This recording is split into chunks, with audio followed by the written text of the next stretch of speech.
Whoever watches the wind never plants. Whoever observes the clouds never reaps.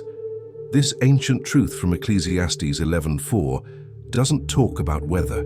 It talks about fear, the kind of fear that hides behind logic, behind the illusion of waiting for the right time. But the right time never comes. And while the wind is measured and the clouds are analyzed, life passes by. Seeds rot in the bag, fields stay empty. And the soul slowly adjusts to the silence of nothing happening and starts calling that peace. Napoleon Hill studied this pattern in detail. He didn't call procrastination laziness. He called it mental slavery. It disguises itself as caution, as planning, as maturity. But underneath it all, it's hesitation feeding itself over and over again. Each time something gets delayed, the subconscious registers that delay as comfort. And what repeats becomes familiar. And what becomes familiar starts to feel safe, even when it's slowly destroying potential. What's even more dangerous is how subtle the process is. Procrastination doesn't scream, it whispers. Later, tomorrow, not now. Every whisper trains the brain to believe that retreat is better than risk. Hill discovered that this subtle voice, repeated day after day, forms a mental identity, someone who always waits, someone who never moves. And once that identity settles in, it builds a life that reflects exactly that: waiting, hesitation, wasted time. People who break free don't wait for courage to arrive. They act without it. They plant while the wind still blows. They move forward even when clouds hang overhead. And in doing so, they train their minds to stop asking when and start asking how. Hill called this mindset decision-driven living. It's the kind of internal stance that replaces endless planning with powerful progress. If you feel something stirring inside, it's because this truth is waking you up. And once the awakening begins, it doesn't go backward. The cycle of delay has already begun to crack. Now all that remains is one clear decision. Keep watching the sky, or finally plant your seed. Everything starts with a decision. But not the kind that waits for motivation, not the kind that seeks outside permission, the kind that draws a line inside your mind and says, no more. Napoleon Hill taught that successful minds decide quickly and adjust along the way. Every moment wasted on hesitation strengthens the pattern we want to break. Delay doesn't protect, it weakens. And every "I'll think about it" becomes another brick in the wall separating you from the life you want. Winners don't wait to feel ready. They act before certainty shows up. Because they know confidence comes after the action, not before. The world doesn't reward perfection, it rewards momentum. The sooner you understand that motion creates clarity, not the other way around, the sooner your mind becomes your ally. When you decide, everything inside starts to reorganize. Your thoughts shift from doubt to strategy, from fear to movement. Deciding is not just choosing between options, it's killing off every excuse. It's telling your brain, from now on, this is who I am. And every time that decision is honored, even when it's uncomfortable, the brain starts building new neural paths, new instincts, new responses. This is how high performers train their minds to move fast. Action becomes natural. Delay starts to feel foreign. And that shift, once it happens, becomes irreversible. Now it's your turn, and here's a powerful challenge. Head to the comments and write this simple phrase: I act without overthinking. Writing is more than sharing. It's the first physical manifestation of a new mindset. It's your way of announcing to your subconscious that the rules have changed. No more waiting, no more endless analysis, just execution, clean, bold, immediate. The mind works like a train. When it's still, even a pebble blocks the path. But once it moves, nothing can stop it. Napoleon Hill called this the law of momentum, a mental force that kicks in the second you act. While most people wait to feel motivated before doing anything, those who win understand that movement creates that feeling. Action first, emotion follows. always. And that's where most people get stuck. They imagine the mountain, not the next step. Hill found that success is built on small, consistent efforts, not heroic leaps. Instead of obsessing over the entire task, the performer focuses on the next micro-action, just the next step. And that shift in focus destroys mental resistance. The impossible becomes manageable. The overwhelming becomes clear. There's a psychological principle at play here. The mind wants to finish what it starts. Even tiny actions activate that reflex. When you begin, your brain wants to continue. So if you've been avoiding a task, don't aim to finish, just start. Put on your workout shoes, write the first sentence, make the call. That small gesture breaks the pattern, and once the wheels are turning, they don't want to stop. Something changes when you feel that momentum. Tasks feel lighter, energy flows easier, confidence grows stronger. Because movement builds identity, not just progress but proof. You stop needing to convince yourself to act. It becomes your new baseline. Forward becomes the default. And when that happens, procrastination loses its grip. You've already felt this before. There were days when everything flowed. That wasn't luck, it was momentum. You just didn't realize it. But now you do. So pick something you've avoided and start, even for 2 minutes.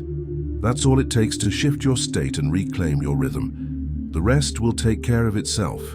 What you say to yourself becomes who you are. Hill discovered that the subconscious mind is like fertile ground.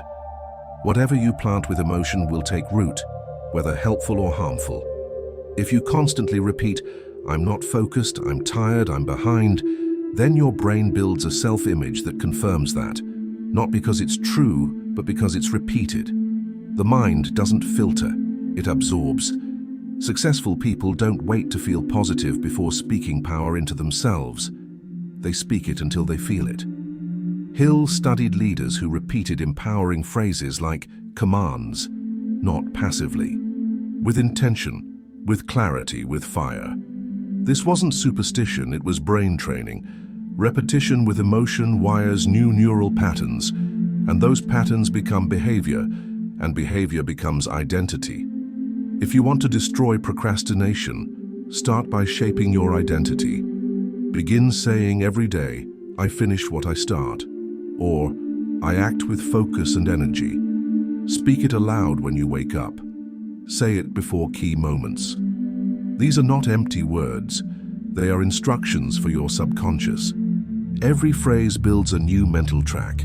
Every track reshapes the path you follow, until action becomes automatic. Most people underestimate how powerful this is.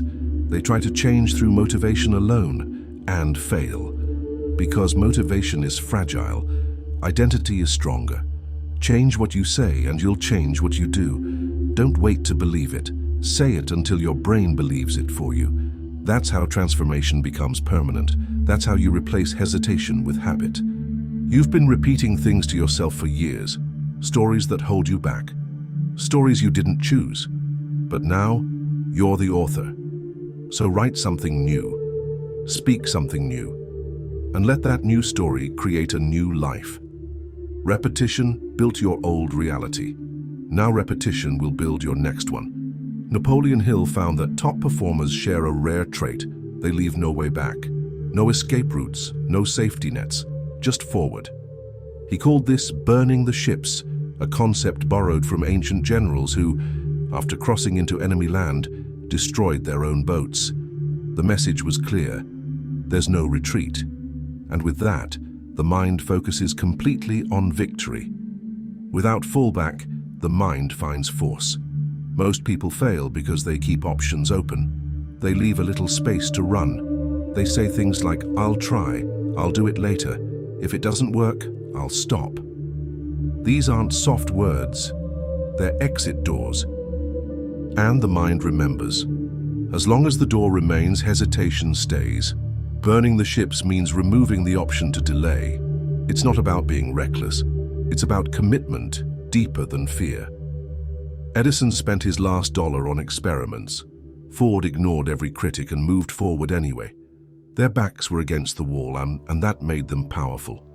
Hill saw this again and again. When pressure is properly applied, creativity explodes. Decisions become sharp. Energy increases. There's no more room to hide. The mission becomes survival, and survival awakens genius. So now your challenge is this. Pick something you've postponed for too long. Make it public. Make it irreversible.